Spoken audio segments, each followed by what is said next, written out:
A paz do Senhor Jesus. Louvamos a Deus por este dia, louvamos a Deus por este momento que Ele nos concede de meditarmos em Sua palavra.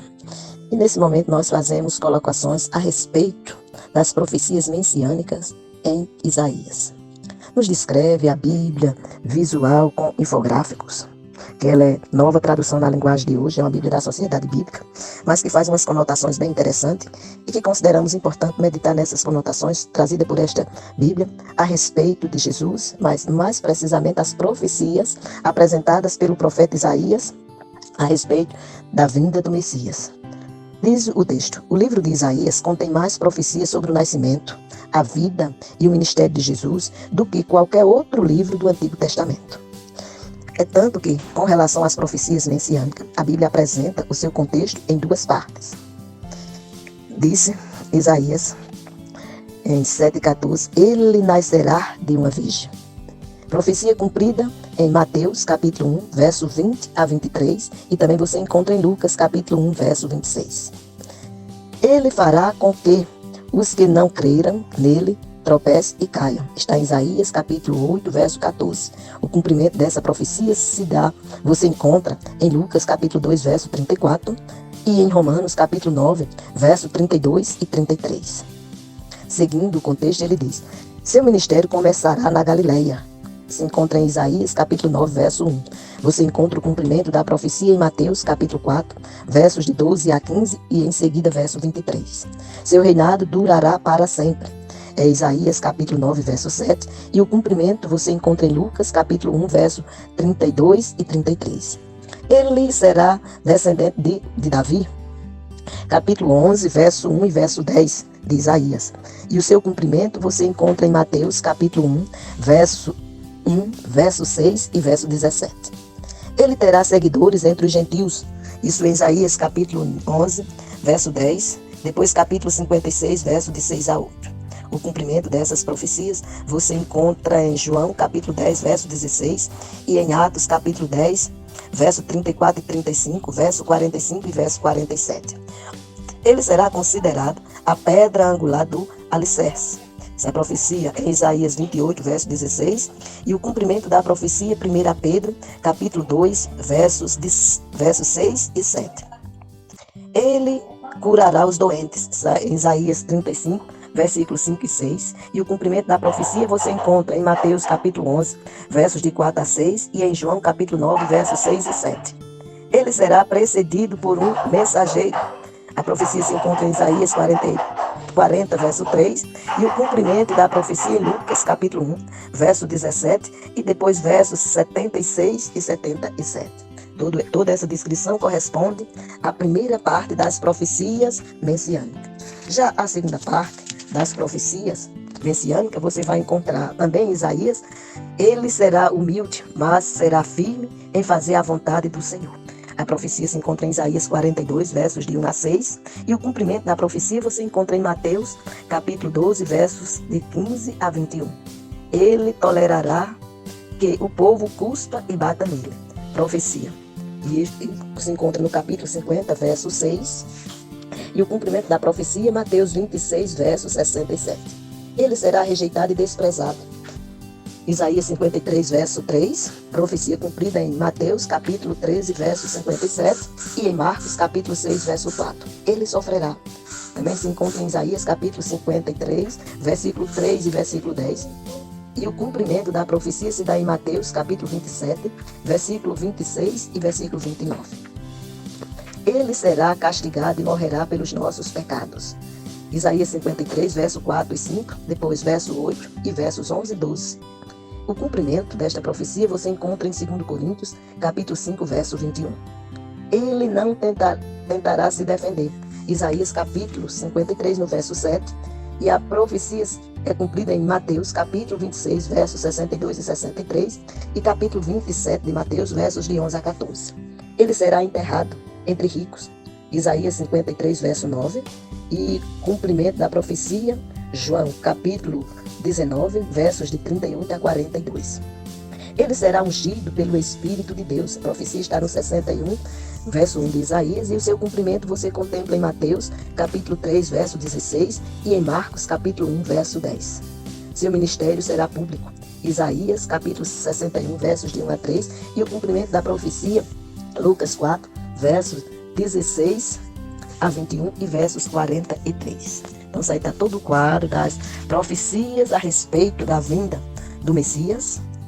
Isaías faz todo o detalhamento, mostrando quem é e o que faria Jesus. Eu vou ler o capítulo 53, pois se você observar, foi o capítulo mais enfático de todo o quadro apresentado.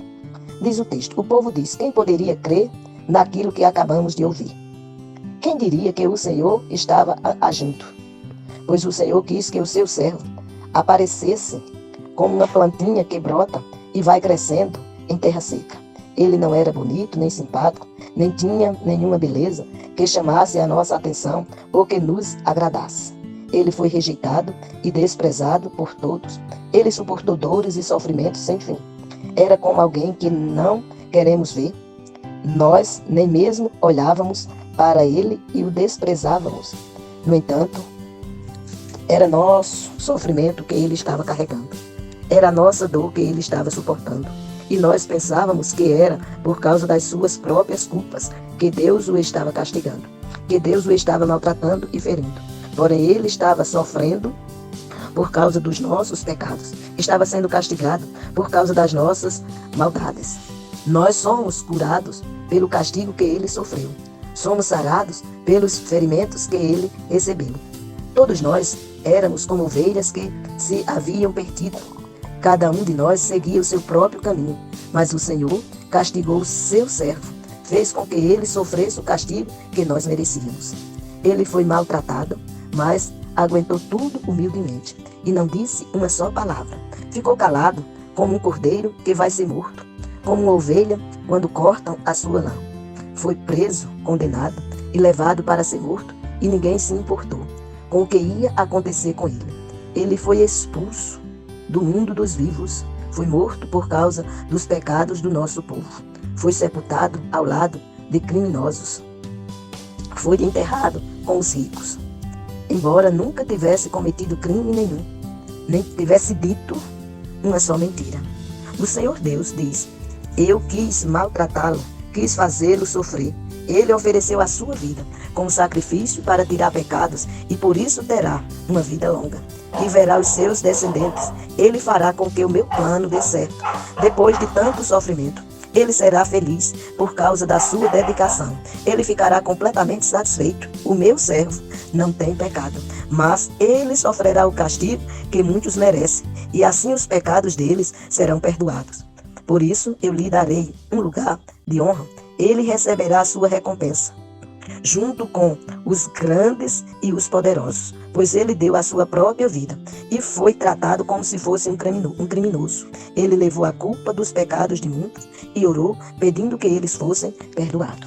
Essa é a leitura de todo o capítulo 53 de Isaías. Ainda falando a respeito do Messias, que eu li o capítulo 53, mas quando nós vamos olhar em sua história a respeito do Cristo e a crucificação, nós contemplaremos não só o capítulo 53, como foi lido, mas também o capítulo 52, que Deus salvará Jerusalém. Pois diz o texto: acorde, ó Jerusalém, acorde já e renove as suas forças, cidade santa.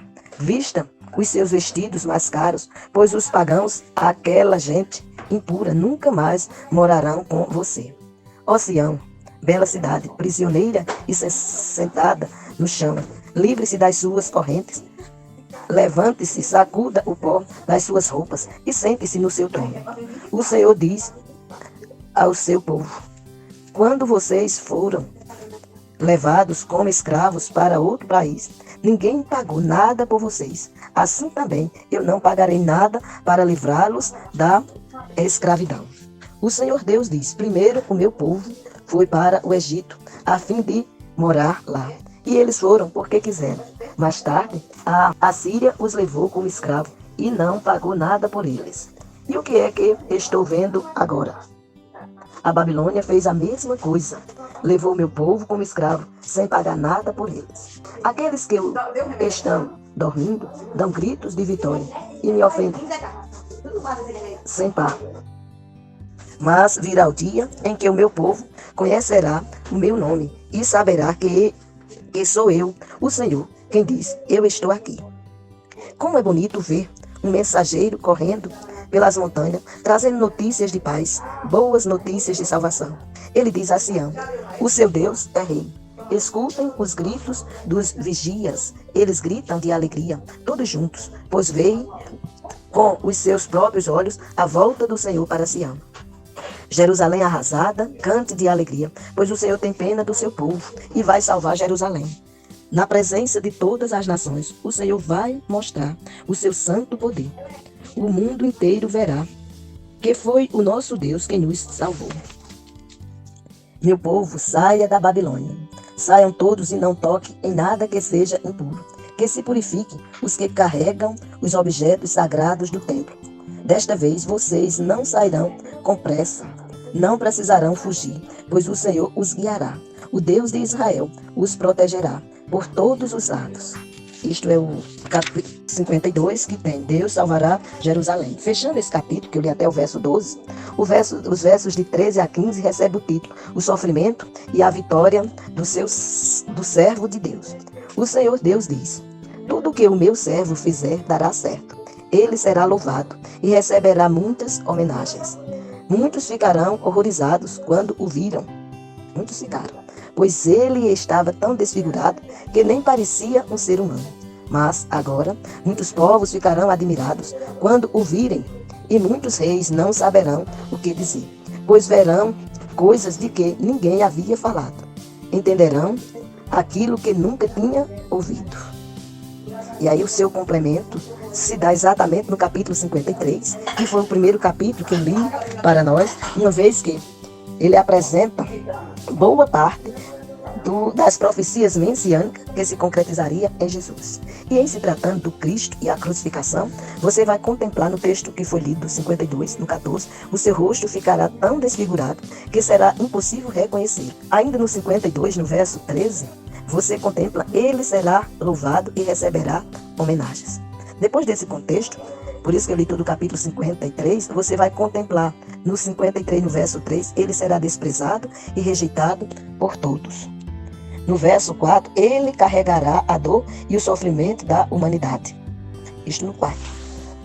No verso 4. Ainda no verso 4, ele será castigado, maltratado e ferido por Deus. Já no capítulo, no verso 7 do 53, ele não tentará se defender. Ainda nesse contexto, ele será levado como um cordeiro a ser morto. E nos versos 5 e 6, 8, 10 e 12 do 53, que se cumpriram em Cristo e que foi descrita por Isaías, você contempla ainda no 53, ele será preso, condenado e morto por causa dos pecados da humanidade. E fecha, isso você encontra, essas descrições estão verso 5 e verso 6, depois no verso 8, aí você vai contemplar no verso 9, ele morrerá, embora seja inocente. Ainda no verso 9, ele será sepultado entre criminosos e enterrado no túmulo de um homem rico.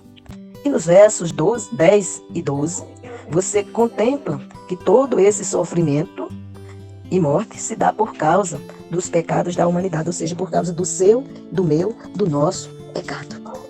É nele que nós contemplamos toda essa realidade.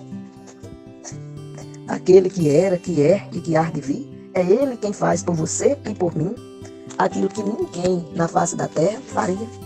Nem mesmo o nosso pai, ou nossa mãe, um irmão, uma irmã, um tio, um primo, o avô, quem quer que seja, jamais faria o que Jesus fez por nós. Porque Jesus, sendo Deus, ele toma a forma de homem, e na forma de homem ele tem um ministério na face da terra, e esse ministério é exatamente para nos conceder vida e vida em abundância. É nele que nós nos refugiamos, é nele que nós temos gozo, alegria, paz, refrigério na alma. Porque lá na cruz ele disse ao Pai: tudo está consumado, e nas tuas mãos entrego o meu espírito. E quando ele diz tudo está consumado, ou seja, tudo que era preciso para um pecador ser restaurado e voltar a ter comunhão com Deus, visto que o homem perdeu a comunhão, como é descrito em Gênesis capítulo 3, quando descreve a queda do homem. Em Adão houve a queda para todos os homens, porque Deus tinha feito uma aliança com Adão, e Adão quebrou essa aliança, ela passa para todos os homens. Mas quando você lê em Gênesis, no capítulo 3, no verso 15, você contempla a palavra de Deus, dizendo claramente para toda a humanidade que Ele, o Senhor, traria a solução para todo o que crê. É só através de Jesus que o homem volta a ter inteira comunhão com Deus. E dentro desse contexto da inteira comunhão com Deus, que o homem necessita, nós apresentamos as profecias a respeito dele e fizemos a ligadura com todo o cumprimento, isto em se tratando do nascimento, vida, morte e ressurreição de Jesus Cristo. Tudo isto ele fez exatamente para que aquele que caminha no vale da sombra da morte possa ser reconstituído e apresentado a Deus como um ser justificado. E essa justificação não se dá pelo que o homem faz, mas essa justificação se dá pelo que Cristo fez em favor dele, ou seja, em teu e em meu favor. E isto nós recebemos por fé. Que Deus nos abençoe. E que você que é cristão louve a Deus por esse ato glorioso. E você que ainda não é cristão, que Deus te dê a oportunidade, que você ao meditar em tudo que você ouviu, saiba que tudo é da palavra de Deus, palavra esta que é onde vai não volta vazia, mas faz aquilo que é o Senhor apraz, e que você possa se render aos pés do Senhor, confessando os seus pecados, sendo lavado no sangue do Cordeiro e assim tendo vida eterna com Deus. Que Deus te abençoe. Em Cristo Jesus, o Senhor. Amém.